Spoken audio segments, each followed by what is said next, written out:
One of the things that we've discussed on this channel quite a bit is the insane double standard that has been established between Donald Trump and Kamala Harris.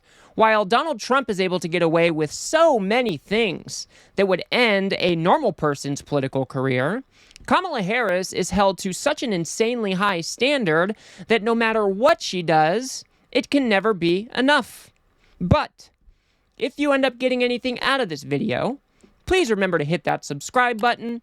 I'm trying to make it to 1,000 subscribers before the end of the year, and I would very much appreciate your support. Now, as I'm sure most of you probably know by now, Kamala Harris went on CNN and did a town hall. And during that town hall, I would say she did a pretty decent job. Of course, there are always areas that she can improve. Of course, there are different questions that she probably could have answered a bit more succinctly. But I would say, for the most part, she did a pretty good job. And I think it's important that we all remember the only reason she did this town hall was because Donald Trump dropped out of the second debate after he got crushed in the first debate. So CNN had this time slot open and offered Kamala Harris a town hall. They offered Trump a town hall as well, but he declined that too. So let's just remember that as we move forward, because today I want to look at the media's response to this town hall, because while they are able to acknowledge that maybe a double standard exists, they don't really seem to address it in a very substantive way. So let's go ahead and take a look at Jake Tapper kind of calling out this double standard, but then not really giving any solutions to that particular problem. You know, it strikes me what's interesting about the moment we're in right now is that we in the media are treating Vice President Harris like we treat a normal politician, and we're critiquing her answers, and we're talking about, well, she could have said this differently, she could have said that differently. Meanwhile, the Republican nominee literally is talking about liberals being the enemy within, talking about using the military to go after these people. His defenders say, oh, no, he's talking about going after illegal immigrants, or he's going after mobs in the street. And Trump will say, no, no, no. I mean, going after the Pelosi's, going after Adam Schiff, going after Democrats. And these campaigns are in two different universes. Yep. Now, Jake Tapper is exactly right to call out these two separate universes that these candidates live in. It is true that Donald Trump is threatening to go after his political opponents. He talks about the enemy from within being people like Adam Schiff and Nancy Pelosi.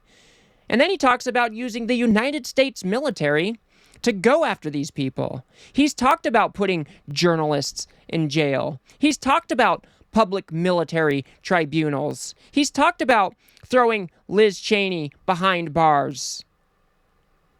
So Jake Tapper is correctly calling this stuff out, but what is the actual remedy to this particular problem? Because as you'll see with these next couple clips, the criticism is laid on thick for Kamala Harris without often mentioning the insane stuff that Donald Trump does.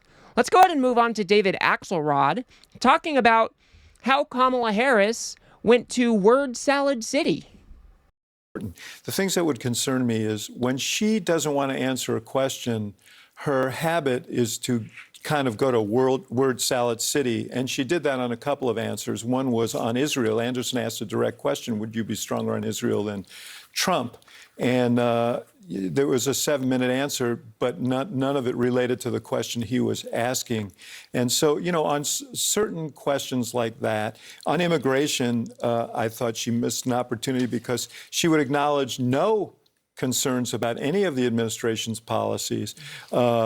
And that's a mistake. Sometimes you have to concede things, and she didn't concede much. But I'll tell you something. John King mentioned Bill Clinton. No one's going to be Bill Clinton, but you do want to relate to the people in front of you. She didn't do a lot of that. So I will be the first to admit that it might have been good for Kamala Harris to concede that maybe the way that the Biden administration carried out border policy for the first couple of years maybe wasn't the best call. That would have been fine. But Kamala Harris also did try to relate to the people at the town hall. She was down there talking about taking care of her sick mother when she had cancer and what a challenge that was. And that's how she thought about Medicare or Medicaid covering in-home care. She was also talking about her faith a little bit and how she prays at least once a day, sometimes even twice a day. So Kamala Harris was actually there trying to relate to the people on the ground. And you want to talk about word salads without even mentioning Trump is the king of word salads. We all remember when he was asked about what specific policy would he implement to address child care, and he went on a tangent for 3 or 4 minutes. Is that really a fair comparison? Well, it actually wasn't a fair comparison because there was no comparison at all. That is the point. These people are so quick to criticize Kamala Harris as the normal politician while letting Trump off the hook. And it is so frustrating to watch this go down each and every time. Let's go ahead and move on to David Urban. Now, I wouldn't expect David Urban to give any groundbreaking analysis. He is a MAGA voter, as far as I can tell. But let's listen to him talk about, well, why didn't she get these things done already? She's been vice president for 4 years. I think Republicans would take another hour of Kamala Harris. We'd just press play, let her keep going. We'd pay for another hour to let her keep not answering the questions. I think Anderson's asking her, well, why haven't you done it? You've been there for 4 years. Why have you done any of this? And the word salad answer she gave to that was just mind-boggling. I mean, it's blown up the internet, her answer to that question. I think the things that are troubling for people were her responses to, Van said about what you're going to do to reduce costs when they asked her at the beginning. We're hurting economically. She said, I'm going to prosecute corporations, right? That's not going to lower costs. How are you going to make things better for me? I'm going to prosecute people. Trump bad is not a message that's going to get her elected. Trump. Now, David Urban is just being a bad faith actor. Because when Kamala Harris was asked about lowering costs for everyday Americans, she didn't come out and say, well, I'm going to prosecute corporations and that's going to make your prices go down. That is not even close to what was said. She was talking about implementing a federal price gouging ban to make sure that corporations weren't jacking up their prices and taking advantage of American consumers. And she did list a number of different policies that could help address high prices for Americans. She talked about her $25,000 down payment assistance for new-time home buyers. She talked about that extended child tax credit that would put extra money into the pockets of brand new parents. She talked about the small business incentives that she has outlined that could help small business owners. And on the other side of the ticket, again, Donald Trump was a no-show to this very town hall. He declined. He's not even subjecting himself to these types of questions because he's a pathetic man-child who can only stay in his echo chamber. Where is the criticism there? Donald Trump often gives non-answers to any specific question that he is asked, but I didn't hear any of that criticism either. And again with the word salad criticism.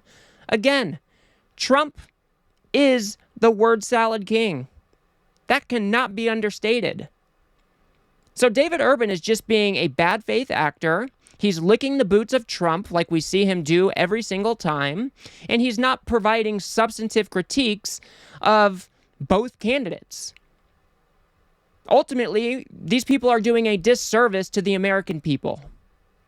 And I want to say that there was one person who I thought provided fair and balanced analysis, and that was Alyssa Farah Griffin. I believe she's an ex-Republican. And she was able to at least provide some substantive critique of Kamala Harris while also addressing some of Trump's faults. Let's listen to that. I think that she is running into an incredible challenge this cycle of you don't want to alienate Jewish voters who are heartbroken after October 7th. They want the hostages released. They want a ceasefire deal. And then the Gaza protesters who are critical in Michigan, where you've got a huge Arab population.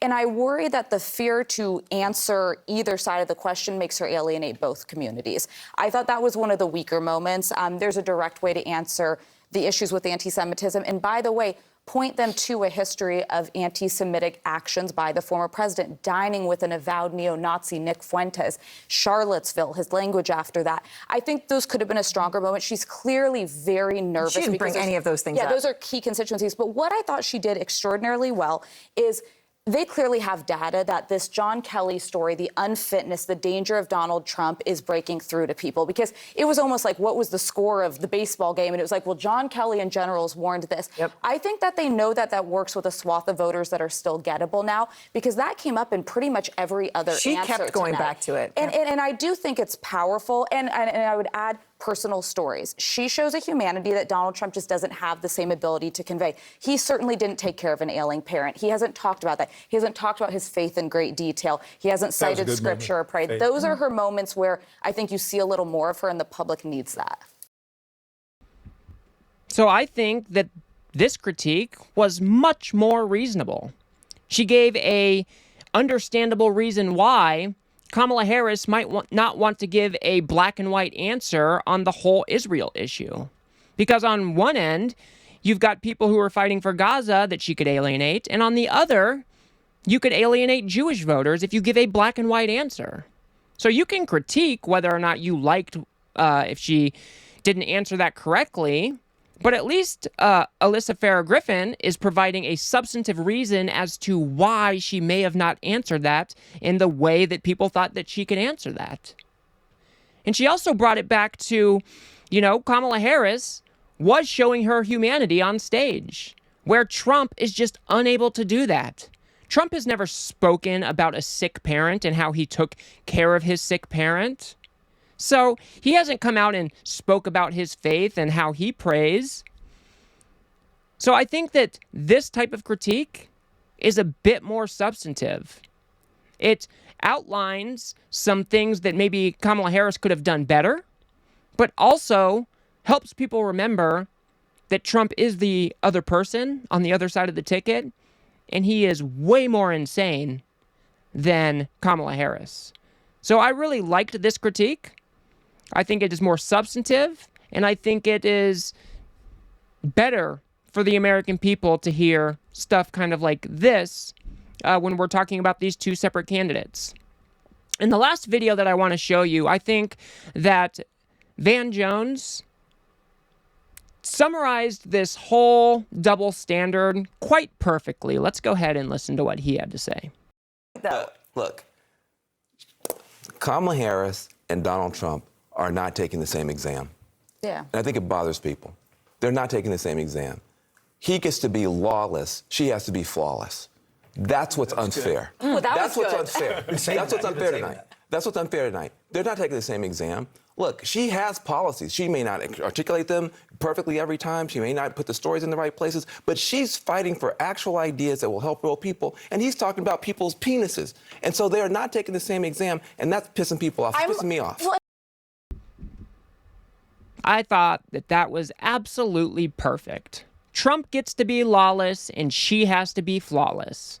And that kind of sums up everything we are talking about here today. This insane double standard that Kamala Harris has to live by, while Donald Trump just gets let off the hook for all of the insane and crazy things that he keeps on doing day in and day out.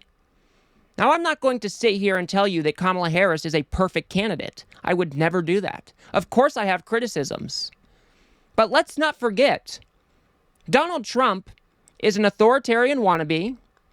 His top generals have branded him fascist to the core.